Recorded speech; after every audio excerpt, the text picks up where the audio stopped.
Bonjour à tous et à toutes. Alors je viens avec une vidéo qui n'était pas du tout prévue parce que je tenais quand même à vous parler rapidement de cet événement majeur que va représenter la conjonction d'Uranus et de Jupiter dans le signe du Taureau qui va avoir lieu ce dimanche 21 avril aux alentours de 5h du matin et des patates. Et ça aura lieu, cette conjonction, à 21°50 du signe du Taureau. Alors déjà, c'est vrai que c'est un événement rare, puisque Jupiter met environ 12 ou 13 ans à peu près, on va dire, à faire le tour du zodiaque, donc à revenir sur lui-même. Donc là, Jupiter, il reviendra pas sur ce point-là avant, je vais vous donner la date exacte, j'ai regardé sur les éphémérides, avant début avril 2036. Donc Jupiter ne repassera pas sur ce même degré du Taureau avant cette date. Donc on est bien sur un cycle là pour le coup de 12 ans.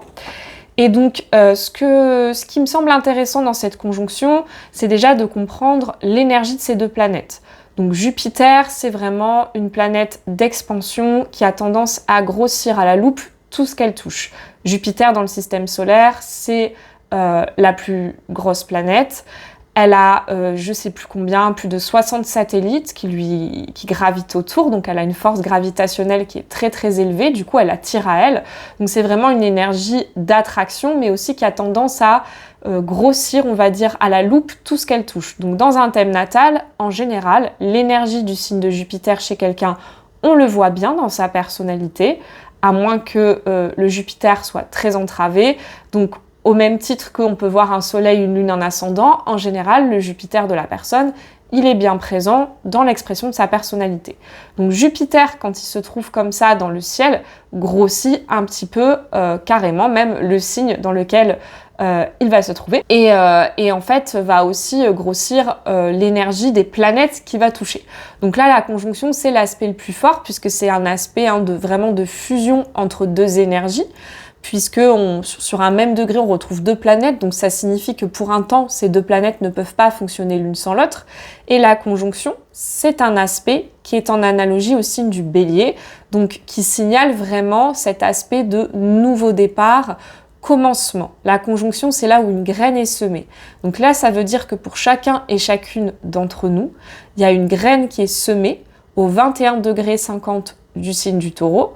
Donc tout ça, ça va tomber dans une maison, peut-être sur des placements planétaires que vous avez au natal, etc. Tout ça, je réouvre là justement une série de mini-consultations si vous voulez un décryptage personnalisé en 30 minutes de l'effet de cette conjonction sur votre thème natal et donc de son impact dans votre vie. Donc vous pouvez vous inscrire via le lien en bio si vous êtes sur Instagram ou le lien sous la vidéo si vous êtes sur YouTube. C'est vrai que Jupiter est une énergie qui a tendance à grossir tout ce qu'elle touche. Là, Jupiter vient grossir quoi? L'énergie d'Uranus. Uranus, c'est un petit peu une énergie de chamboulement, une énergie de rupture, une énergie de tout ce qui va être soudain, imprévu. Pour celles et ceux qui connaissent le tarot, j'aime bien comparer Uranus à la carte de la tour dans le tarot. Donc cette fameuse carte que je vais essayer de vous mettre à l'écran où il y a donc des personnes qui se retrouvent dans une tour qui s'est pris la foudre, donc un coup de tonnerre, ça prévient pas, et du coup qui se retrouvent à devoir sauter par les fenêtres parce que la maison est en train de prendre feu.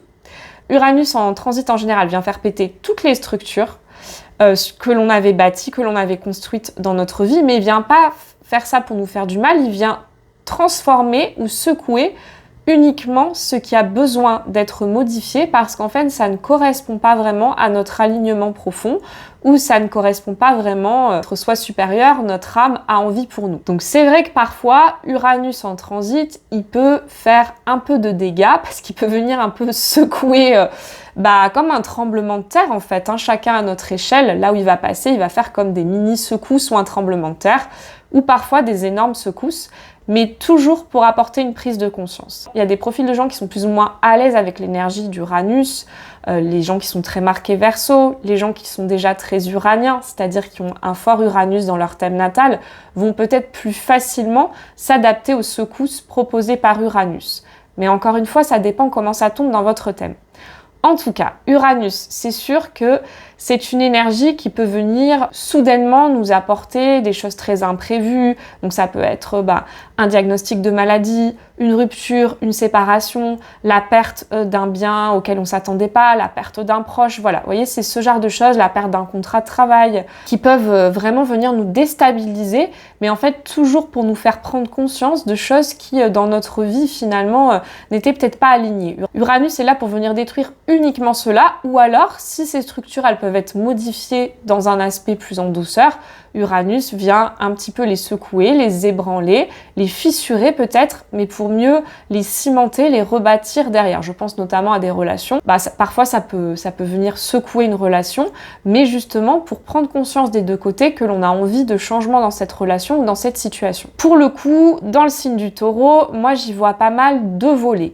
Dans un sens, ça va pouvoir venir nous chercher pas mal sur le corps, puisque le Taureau est un signe de terre très en lien à l'ancrage. Donc pour moi, les libérations que nous devons effectuer, elles passent beaucoup par notre corps. Donc ça peut beaucoup passer par des somatisations, des problèmes de santé, des douleurs que nous avons dans le corps. Donc moi, je vous invite particulièrement à vous poser en état méditatif et à écouter ces douleurs, qu'est-ce que votre corps il essaye de vous dire, ou de ne pas hésiter, si vous avez quelque chose de plus important, à vous faire accompagner en psychosomatique pour essayer de décrypter un peu ces mots du corps, ou tout simplement d'aller dénouer des choses qui sont engrammées psychologiquement, mais en passant par le corps. Donc en faisant par exemple de la kinésiologie, du magnétisme, enfin il y a tout un tas d'outils qui existent, de la fasciapulsologie, de l'ostéopathie, qui permettent de venir accompagner les libérations émotionnelles en désengrammant ce qui a été inscrit dans le corps.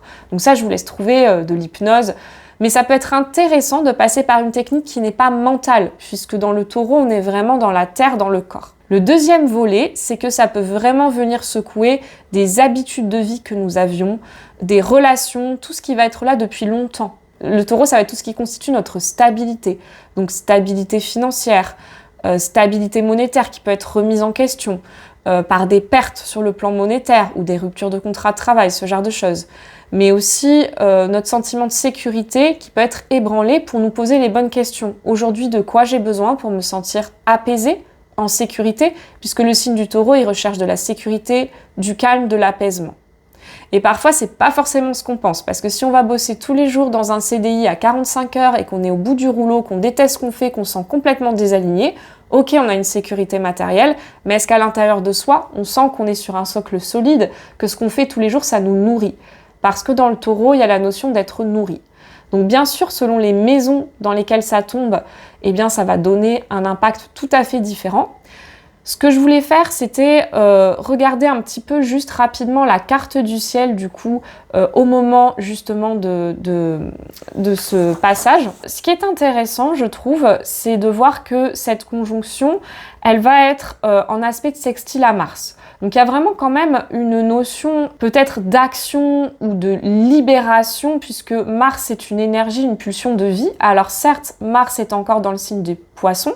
Il va falloir attendre le 30 avril, donc ça arrive très rapidement, en fin de journée, pour que Mars bascule en Bélier. Quand Mars va basculer en Bélier, il aura fait le tour du zodiaque en environ 18 mois et du coup, il va revenir dans le signe dans lequel il est à domicile, c'est-à-dire il est à l'aise et donc ça va donner à nous tous une nouvelle impulsion de vie et on va sentir peut-être qu'il y a des choses qui se débloquent. Vous voyez que le passage à l'action, il est plus fluide parce que c'est vrai que le Mars-Poisson, il est plus intériorisé. Mars en transit, c'est une énergie de conquête. Donc Mars-Poisson, on a besoin peut-être de guérir, on a besoin de tirer un bilan du passé. On a besoin de ralentir, on a besoin de rentrer en introspection, on a besoin de faire du vide, de l'espace pour accueillir la guidance divine, pour accueillir des messages, pour se sentir de l'intérieur, pour se ressentir vivre, mais pas forcément en faisant comme dans un Mars Bélier, juste en étant dans un état de présence en fait à soi-même du coup. Ça peut passer par de la méditation ou juste se poser sur son canapé, écouter un peu qu'est-ce qu'on ressent dans son corps, est-ce qu'il y a des tensions, etc. Si oui, est-ce qu'il y a de l'émotionnel derrière, tout ça. Je trouve que le Mars-Poisson, il nous invite vraiment à tout ça et à tirer un bilan de nos actions, peut-être sur le dernier cycle de Mars, donc les derniers 18 mois, pour réajuster le tir avant de refaire le plein d'énergie pour le Mars Bélier, où là, on va avoir une énergie plus combative, plus audacieuse qui va revenir nous revitaliser au niveau collectif. Ce qui est intéressant aussi dans ce thème, c'est de voir que le soleil, qui est entré à peine en taureau, puisqu'il est rentré ce vendredi-là, aujourd'hui, donc juste 2 jours avant, il est en carré au Pluton Verseau. Donc on nous parle bien que c'est une période quand même de libération, hein. Soleil carré Pluton, c'est vraiment le moment de se défaire de certains schémas, c'est la mue, c'est une renaissance. Le soleil, ça va représenter la vitalité, nos buts de vie, notre expression personnelle. Donc quand soleil est carré Pluton, ça dit tout ce qui n'est pas au service de ta vitalité, tout ce qui n'est pas au service de tes buts et tes projets, pif paf, Pluton Verseau passe par là, ça dégage. Ça revient dire exactement ce que je vous disais, c'est-à-dire que le soleil taureau, parfois, il peut être en quête de sécurité excessivement, il peut s'identifier beaucoup à ce qu'il possède, ce qu'il a, à des habitudes, à ce qu'il connaît depuis longtemps. Et en même temps, de l'autre côté, on a un pôle Verseau qui nous dit « hop, hop, hop ». Là, il y a ton toi du futur, là, il y a ce que tu veux faire, il y a tes futurs projets, il y a une nouvelle version de toi qui est en train d'essayer de s'importer. Et ça va être un peu en conflit, en bisbille, puisque le carré, c'est une énergie qui tiraille, hein, qui est marquée en rouge. C'est un aspect de tension. On a la lune, pour le coup, qui est tout juste rentrée en balance, qui va beaucoup aider le processus, puisque la lune, pour le coup, fait un aspect harmonieux avec Pluton, dit de trigone. Ça va vraiment aider les processus de libération, de guérison émotionnelle. Quand il y a des transits comme ça, Lune-Pluton, c'est une énergie qui nous pousse à descendre dans nos profondeurs, en trame de fond, mais pour vraiment aller chercher la racine, j'ai envie de dire, du mal ou des problèmes que l'on a, pour les libérer, les transmuter une bonne fois pour toutes et prendre conscience, parce que là on est dans un trigone d'air, donc prendre conscience, libérer, alléger. J'ai vraiment cette notion alléger. L'air, c'est un élément qui est léger. Si on essaye de le peser, c'est pas comme la terre qui soutient chacun de nos pas, la terre du taureau, qui est beaucoup plus lourde. Donc voilà ce qui me vient un petit peu intuitivement. Je vais essayer de pas faire trop long. Je pourrais encore vous dire beaucoup de choses. Il y a Mercure, nœud nord, Vénus Chiron, donc quasi un stellium, hein, de ces 4 points, qui est aussi en bélier, qui n'est pas vraiment aspecté, qui est un peu solo. Mais du coup, c'est vrai qu'on est vraiment sur une période de guérison au niveau de l'expression de soi, l'estime de soi, Vénus bélier, renouveler comment on s'affirme dans nos liens, renouveler notre expression artistique. Voilà, il y a tout ça qui peut être très très présent en ce moment, en trame de fond. Et j'ai oublié de vous dire aussi que la double conjonction ne fait pas un aspect à Neptune, mais l'aspect est un petit peu trop large, l'orbe est un peu trop large pour faire un sextile, mais on n'est pas loin, donc ça insiste pour moi sur le fait que nous sommes encore dans une période de guérison, de libération, de trauma. Et pour moi, il y a aussi un sextile à Saturne, ce qui veut dire que pour moi, on libère beaucoup de choses de notre passé, que ce soit notre passé du transgénérationnel, les mémoires de nos ancêtres, ou bien que ce soit des structures du passé qui sont devenues obsolètes, ou bien aussi du karmique, voilà, des libérations plus au niveau de l'âme. C'est vrai que c'est une période très très chargée, donc je vous souhaite plein de courage et plein de bonne énergie de guérison dans cette période-là. Et si vous voulez avoir un éclairage avec moi, vous n'hésitez pas, il y a des mini-consultes, c'est 25 € les 30 minutes et on balaye quand même pas mal de sujets, il y a le temps d'y avoir pas mal d'infos qui passent, donc n'hésitez pas. Et puis, je vous souhaite une très bonne conjonction. Si vous souhaitez faire des rituels pour ceux qui sont un peu plus aguerris à l'astro ce jour-là, dans le sens de vous alléger, de vous libérer de tous vos poids, du transgénérationnel, de tout ce qui vous entrave, eh bien, n'hésitez pas à le faire. Et pour celles et ceux qui connaissent leur thème natal, vous pouvez bien sûr regarder où la conjonction se place, dans quelle maison, et éventuellement sur quel point planétaire, ça va vous donner des éclairages supplémentaires. Voilà, je vous dis à tout bientôt pour d'autres vidéos de décryptage astro.